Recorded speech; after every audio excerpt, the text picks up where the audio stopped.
1980년 봄날 미국 인디애나주 북서부의 외딴 고속도로에서 도로 공사자들이 140cm 길이의 수제 합판 상자를 발견했습니다. 상자 안에서 그들은 사람의 절단된 다리뼈와 머리뼈를 보곤 경찰에 급히 연락했습니다. 여기는 너무 외딴 도로라서 몇 시간 동안 차가 한 대도 없을 때도 많았습니다. 상자는 도로 옆 도랑에서 발견되었습니다. 경찰은 상자를 검시관에게 가져갔고, 검시관은 살인범이 전기톱으로 시체의 다리를 잘랐을 가능성이 높다고 판단했습니다. 그 외에 여성의 기본적인 신체적 특징을 제외하고는 수사관은 그녀의 신원이나 살인범의 신원에 대해 거의 아무것도 알 수 없었습니다. 그렇게 고속도로에서 발견된 합판 상자 속 토막 사체는 신원 미상을 뜻하는 제인도라는 이름으로 안치되었습니다. 1999년 5월 미국 캘리포니아주에 사는 다이앤 스미스는 행복한 나날을 보내는 평범한 중년의 여성이었습니다. 4년 전 남편과 이혼했고 성인이 된 딸도 독립해 외롭던 차에 지난해 존 스미스를 만나면서 제2의 인생을 살고 있었습니다. 그녀는 남편과 곧 이탈리아 여행을 떠날 예정이었고 들떠 있었습니다. 5월 5일 다이앤의 직장으로 2명의 남자와 1명의 여자가 찾아왔습니다. 그들은 다이앤에게 FBI라고 소개하며 인터뷰를 요청했습니다. 다이앤은 그들을 사무실의 빈 곳으로 데려갔고 그곳에서 인터뷰에 응했습니다. 존 스미스를 아는지 물었고 다이앤은 남편이라고 대답했습니다. 그들은 존이 과거 살인을 저질렀을 가능성이 높다며 존을 쫓고 있다는 것을 알렸습니다. 약 한 달간 존을 미행하고 있었고 그가 뉴햄프셔주에 있는 여성에게 최근 꽃다발과 카드를 보낸 것도 알려줬습니다. 다이앤은 갑자기 나타난 FBI 요원들이 남편을 살인자라고 하는 것에 놀랐고 다정한 남편이 바람을 피고 있다는 사실도 믿기지 않았습니다. 그러나 FBI가 내민 사진 속 인물은 분명 남편 존 스미스였고 낯선 여인과 다정히 마주하고 있었습니다. 그가 보냈다는 카드엔 사랑해라는 글씨가 쓰여 있었습니다. 남편을 바로 체포하지 않고 찾아온 이유를 묻자 그들은 존의 과거 2명의 아내가 실종되었다고 말합니다. 존과 결혼한 세 번째 아내 다이앤 역시 위험에 대비하라는 말을 하며 결혼 기간 수상한 점이 있는지 물었습니다. 전혀 예상치 못했던 방문과 급작스러운 인터뷰에 다이앤은 바로 대답하지 못하고 존과의 첫 만남을 떠올렸습니다. 지난해 5월 지인의 소개로 존을 처음 만났을 때 매우 신사 같다고 느꼈습니다. 키가 크고 마른 몸에 눈이 튀어나왔지만 그는 매우 친절하고 세심한 배려를 하는 사람이었습니다. 다정한 모습에 호감을 가졌고 둘은 몇 차례 데이트했습니다. 존은 자동차 제조업에 몸담고 있었고 다이앤 또한 드라이브를 즐기는 여성이었기에 둘은 차를 공통 관심사로 금세 가까워졌습니다. 머지않아 존은 다이앤과 그녀의 딸을 집으로 초대했습니다. 다이앤이 먼저 도착했고 존의 집에 들어갔을 때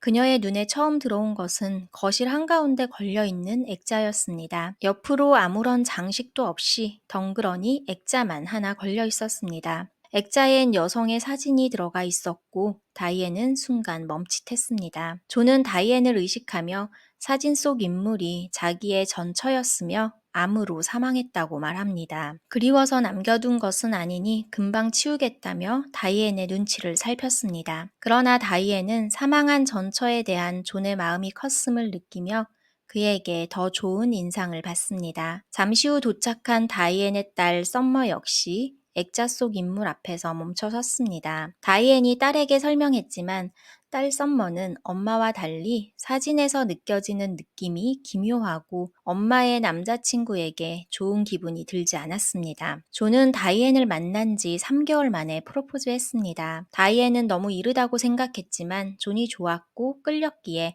그들은 98년 9월 부부의 연을 맺었습니다. 존은 다이앤에게 결혼 선물로 페라리를 선물했고 다이앤은 무척 기뻐했습니다. 결혼 후 몇 주간은 여전히 다정한 남자였습니다. 그러고 보니 자동차 쇼에 참석했던 날 처음으로 존의 거짓말과 그가 화난 모습을 봤습니다. 다이앤은 자동차 쇼에서 즐거운 시간을 보내던 중 존이 갑자기 회사 전단지가 필요하다며 다이앤에게 가져다 달라고 부탁했습니다. 회사 정문은 잠겨 있을 테니 뒷문으로 가면 된다고 했습니다. 존은 쇼의 관계자로 현장에서 바빴기에 다이앤은 그의 심부름을 합니다. 회사로 전단지를 가지러 갔을 때 정문은 잠겨 있었고 존이 말한 뒷문으로 가봤지만 역시 잠겨 있어 들어갈 수 없었습니다. 결국 다이앤은 빈손으로 쇼장으로 왔고 존은 괜찮다며 필요 없어졌다고 말했습니다. 쇼가 끝난 후 각자의 차를 타고 집으로 돌아가는 길에 다이앤은 존의 난폭한 성격을 처음으로 목격했습니다. 존의 뒤를 따라가고 있던 다이앤은 그가 무슨 이유에선지 화가 나서 핸들을 계속 때리는 것을 보게 됩니다. 처음 보는 모습에 다이앤은 걱정이 되었습니다. 운전하던 존은 집이 아닌 회사로 차를 몰고 있었고 다이앤은 그대로 따라갔습니다. 어느 순간 다이앤이 뒤에 있다는 것을 잊었는지 그는 매우 빠른 속도로 회사에 도착했습니다. 주차장에 차를 세우고 그는 주머니에서 열쇠를 꺼내 문을 열고 회사로 들어갔습니다. 다이앤에게 심부름시킬 때 그는 분명 열쇠가 없다고 말했었습니다. 그녀는 왜 거짓말을 했는지 궁금했지만 존이 그날 저녁 내내 화가 난 모습이었고 대화를 거부해 더는 물어볼 수 없었습니다. 그날의 찜찜함은 바쁜 일상에 무뎌지고 잊혀져 갔습니다. 그래서 지금 FBI 요원에게 말할 수 있는 것은 이뿐이었습니다. 이후로 존은 여전히 다정했고 그녀는 지금 완전히 행복한 삶을 살고 있다고 이야기했습니다. 그러자 FBI 요원들은 그녀에게 존의 아내로 산다는 것은 목숨을 담보로 해야 하는 것이라고 말해줍니다. 그들은 다이앤의 안전이 우려된다며 존의 과거에 관해 이야기를 시작했습니다. 존 스미스는 1970년 고등학교를 갓 졸업했을 때 여자친구 제니스 하트먼과 오토바이를 타고 미시간주에서 도망쳤습니다. 그들은 어린 커플이었고 공식적인 결혼을 원했지만 양쪽 집안의 반대로 사랑의 도피를 결정한 것이었습니다. 얼마 후 오하이오주 웨인 카운티의 시골로 이사했습니다.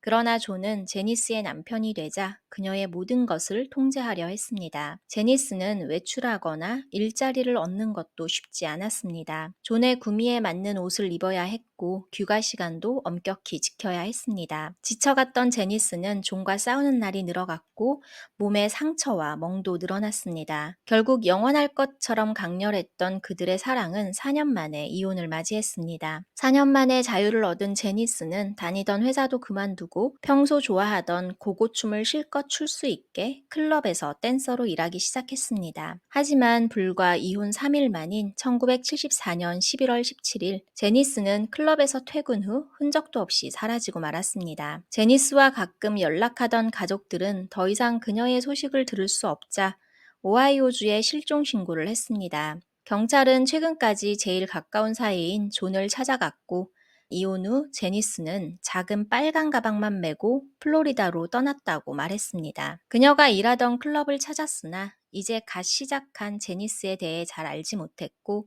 실종 당일 밤 그녀가 남자와 함께 술을 마시고 말다툼했다는 목격자도 있었으나 그 이상의 진전은 없었고 결국 제니스는 실종 상태로 남게 됩니다. 이후 존은 오하이오주를 떠나 인디애나주로 갔고 다양한 일을 하며 여러 여성과 데이트하며 생활했습니다. 1990년 그는 플로리다로 이사했고 기술직에 종사하며 같은 회사에서 프렌을 만나게 됩니다. 작은 키와 금발에 매우 예뻤던 그녀는 10살이 더 많았고 싱글맘이었지만 존은 그녀에게 반해 구애 끝에 2달 만에 결혼까지 하게 됩니다. 부부는 뉴저지로 이사했고 결혼 이후 나타나는 존의 본 모습에 프렌은 지쳐갔습니다. 존은 프렌을 통제하면서도 정작 자신은 다른 여자들과 연락을 주고받았고 외박하는 날도 늘어갔습니다. 프렌이 존에게 추궁하려고 하면 그는 불같이 화를 내며 프렌을 밀치기도 했습니다. 변해버린 존의 모습에 프렌은 날이 갈수록 힘들어했지만 두 번째 결혼은 잘 유지하고 싶어 참고 또 참았습니다. 1991년 어느 날 프렌은 젖은 타일 바닥에서 넘어져 엉덩이 뼈가 부러지고 말았습니다. 극심한 고통 속에서 그녀는 모든 것을 존에게 의지해야 했습니다. 하지만 한 달 후 존은 경찰에 프렌의 실종 신고를 접수합니다. 어느 날 집에 돌아왔을 때 프렌이 물고기의 먹이를 챙겨달라는 메모만 남기고 사라졌다는 것입니다. 수사관들이 사건을 조사하러 집에 도착했을 때 프렌의 개인 소지품이 여전히 집안에 있었고 그녀의 자동차 또한 주차되어 있었습니다. 한 달 전 입은 엉덩이 부상은 아직 완전히 회복되지도 않았는데 집을 떠난다는 것이 이상했습니다.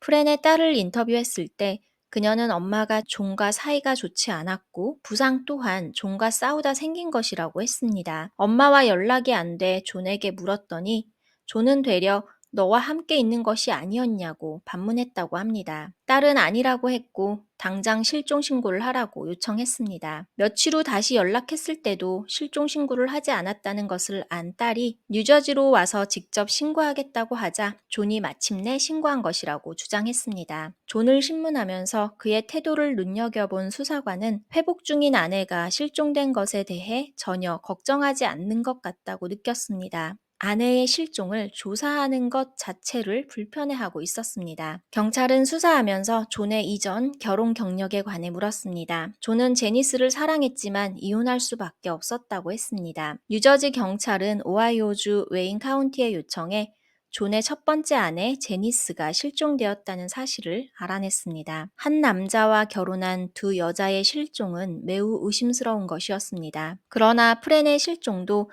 더 이상 알 수 있는 것이 없어서 실종 사건은 수년간 미제로 남았습니다. 1998년 FBI 특수요원 로버트가 이 미제 실종 사건을 전담하게 되었습니다. 로버트는 91년 프렌의 실종 당시 뉴저지주의 담당 경찰관이었습니다. 그는 의심스러웠던 존을 샅샅이 조사하기 시작합니다. 그의 과거 범죄 경력은 없었고 96년 고속도로에서 교통법규 위반한 사실만이 남아 있었습니다. 98년 현재 그는 캘리포니아에서 세 번째 아내를 맞이한 것을 알게 되었고 잠재적 연쇄살인마의 아내가 위험하다는 판단에 FBI 팀은 즉시 존을 감시하기 시작했습니다. 그는 감시당하고 있다는 사실도 모른 채 그저 평범한 나날을 보내고 있었습니다. 다이앤은 요원들한테서 들은 이야기에 매우 충격을 받았고 그들은 사무실을 나서며 다이앤에게 존을 체포할 때까지 주시하고 경계하라고 당부했습니다. FBI 팀은 존의 가족을 찾아 인터뷰를 시도했으나 그들은 존에게 일어난 일이 그저 안타까운 일이라고만 했습니다. 존은 전혀 아내들의 실종에 관여되지 않은 것으로 믿고 있었습니다. 그중 오하이오주에 사는 형제 마이클을 만날 수 있었고 그는 몇 번의 거절 끝에 인터뷰에 응하게 됩니다. 1974년 제니스가 사라지고 얼마 지나지 않아 마이클은 할아버지 창고에 존이 나타난 것을 보게 됩니다. 마이클은 당시 조부모, 부모와 함께 살고 있었고 집을 떠났던 동생이 오랜만에 나타나 반가움을 표했습니다. 존은 창고에서 합판 상자를 만들고 있었고 그 상자는 제니스의 물건들을 담을 것이라고 했습니다. 존의 옆에는 여자 옷들이 있었고 마이클이 제니스의 안부를 묻자 마약과 관련된 범죄로 몇몇 사람을 경찰에 넘겼기 때문에 증인 보호 프로그램에 들어갔다고 했습니다. 74년 당시 존이 경찰에 진술한 내용과는 전혀 다른 것이었습니다. 그로부터 5년이 지난 1979년 봄, 마이클의 할아버지가 차고를 청소하던 중 마이클을 불렀습니다. 둘은 못이 박힌 합판 상자를 뜯어냈고 사가버린 옷가지 밑에서 잘린 사람의 다리뼈와 미라화된 얼굴을 발견하곤 충격에 주저앉았습니다. 마이클은 5년 전 존이 만들었던 상자라며 즉시 경찰에 신고하려 했지만 할아버지가 마이클의 얼굴을 때리며 존이 잡혀가면 다른 가족들이 충격을 받을 거라며 신고를 막았습니다. 대신에 마이클은 존에게 전화를 걸었고 도착한 존에게 어떻게 된 일인지 물었을 때 그는 어처구니 없는 이야기를 들려주었습니다. 마약상이 제니스를 죽이고 시체를 존에게 데려다 주었고 그는 당황해서 어떻게 해야 할지 몰라 은폐하기로 했다는 것입니다. 물론 마이클은 믿지 않았지만 어쨌든 존은 상자를 차에 싣고 떠난 게 마지막이었습니다. 마이클은 FBI가 존을 체포하는데 도움을 주기로 동의했습니다. 마이클의 진술이 상당히 구체적이고 신빙성이 있다고 생각한 로버트는 그에게 존과 통화해 당시 상황을 진술하는 것을 유도해 주라고 요청했습니다. 마이클은 흔쾌히 응했고 통화에서 그는 24년 전의 일을 떠올리며 존을 유도했지만 존은 오래된 일이라 기억이 나지 않는다며 직접적인 언급을 피했습니다. 존이 상자의 존재를 뒷받침하는 진술을 할 것이라고 기대했지만 그는 교활하게 말꼬리를 돌리고 긴 통화에도 자신의 범행을 인정하지 않았습니다. FBI는 비록 유도 작전이 실패했지만 마이클의 증언을 토대로 과거 존이 살았던 오하이오, 인디애나, 미시간 세 개 주 보안관 사무실에 편지를 보냈고 회신을 기다리기로 합니다. 한편 집으로 돌아온 다이앤은 침착할 수가 없었습니다. 존이 두려웠고 마주하기 힘들었습니다.